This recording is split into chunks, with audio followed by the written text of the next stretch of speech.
In this video, we will review postpartum hemorrhage, the definition, the causes, medical treatments, and then focus in on compression and tamponade as ways to avoid hysterectomy in the extreme postpartum hemorrhage.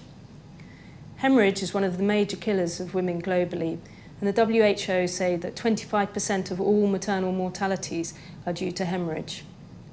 The majority of these will happen in the austere environment. Most of these deaths are preventable in well-staffed, well-stocked units. The definition of postpartum hemorrhage is over 500 ml of blood loss following a normal delivery or a litre following caesarean section. The causes of primary PPH are divided into the 4 T's: tone, tissue, trauma, and thrombin. Tone accounts for 90% of cases when the uterus fails to contract after delivery of the placenta, meaning the failure of the contraction of maternal blood vessels in the placental bed. Trauma related to delivery, this can be perineal, vaginal, cervical, and even uterine tears.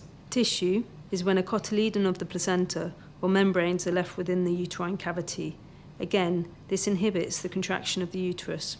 The 4th T is thrombin, those with pre-existing coagulopathies or an acquired coagulopathy such as DIC after excessive blood loss or abruption. Uterine atony will also become a consequence of excessive bleeding from all other causes of PPH.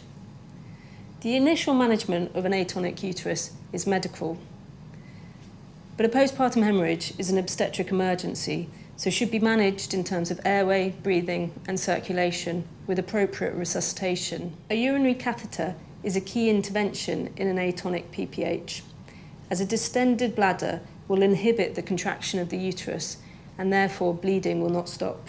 Drugs used in hemorrhage are as follows: oxytocin, which is also known as syntocinon or pitocin, ergometrin, which must not be used in those that are hypertensive, sintimetrin is a combination of ergometrin and oxytocin, so again can't be used in hypertensive patients. Misoprostol has the benefit of being able to be administered PR, and Haemorrhage or carbaprost, which should be used in caution with those that are asthmatic. Tissue remaining in the uterus will cause PPH and must be removed to treat hemorrhage and allow uterine contraction. The placenta will need to be removed if it's not delivered spontaneously 30 minutes after delivery. For manual removal of the placenta, ensure the woman is consented, has IV access, adequate anaesthetic, antibiotic cover, and the bladder is empty. Insert a cupped hand into the vagina and follow the umbilical cord to reach the placenta within the uterus. Place your left hand on the fundus of the uterus and, keeping the fingers of the right hand tightly together, find the plane between the placenta and the uterine wall, and gently detach the placenta from the placental bed by bringing your closed fingers towards you.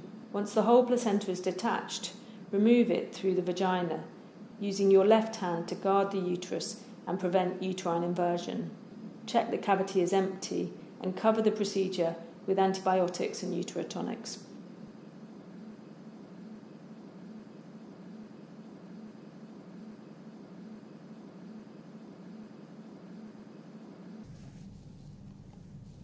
This simple and very effective intervention can prevent women from becoming unstable in postpartum hemorrhage. Insert a cupped hand into the vagina and form a fist in the anterior fornix.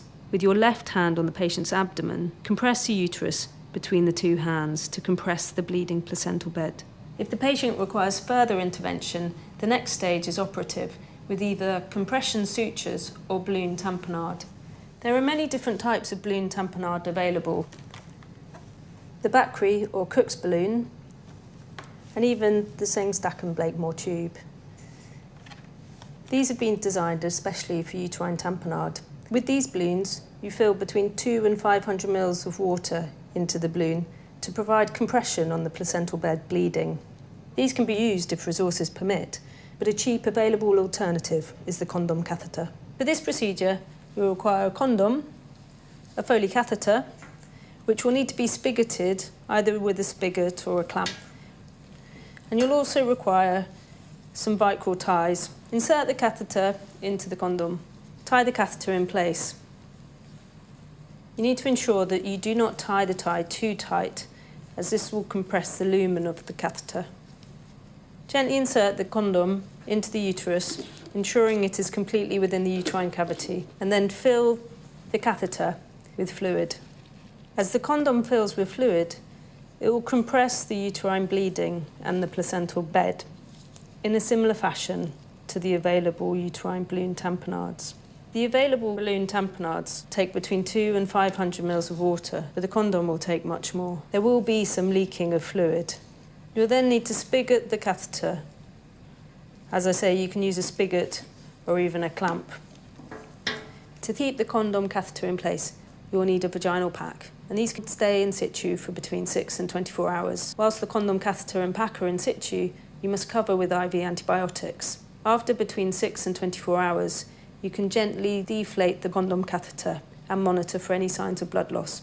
Uterine brace sutures can be used to provide mechanical compression of the uterus at laparotomy. For brace sutures, you will need an absorbable suture with a large needle, such as a Vicryl 3931. This has a 65mm 3/8 circle needle. Most obstetricians would use a brace suture after a balloon had failed following a normal delivery.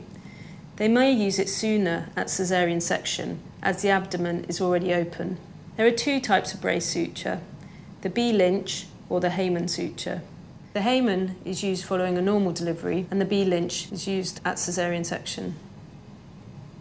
Insert the suture 3 centimetres below the incision line and make it come out 3 centimetres above. Take the suture over the fundus of the uterus to the posterior uterus and insert a horizontal suture in the lower segment of the posterior uterus. Take the suture back over the fundus of the uterus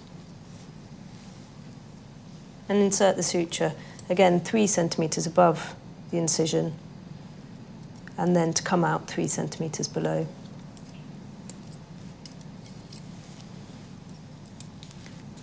Use your assistant to compress the uterus and tie your surgical knot.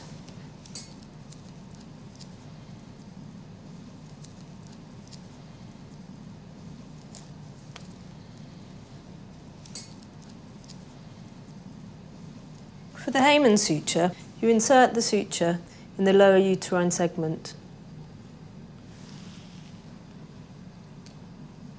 Bring the suture back over the uterus and secure it with a clip.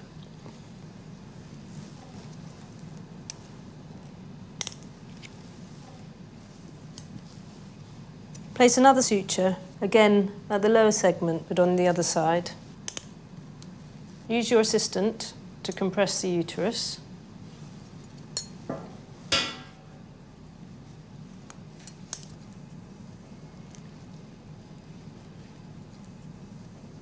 And tie both sutures.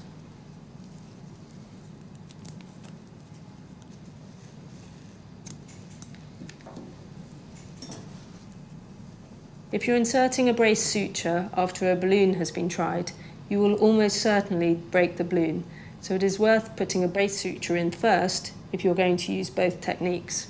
It's important to remember to use an absorbable suture, as non-absorbable sutures for brace sutures have been associated with bowel herniation and ischemia. The use of these techniques, balloon tamponades and compression sutures, can reduce the need for hysterectomies in postpartum hemorrhage. In fact, in up to 90% of cases, you will avoid the need for a hysterectomy.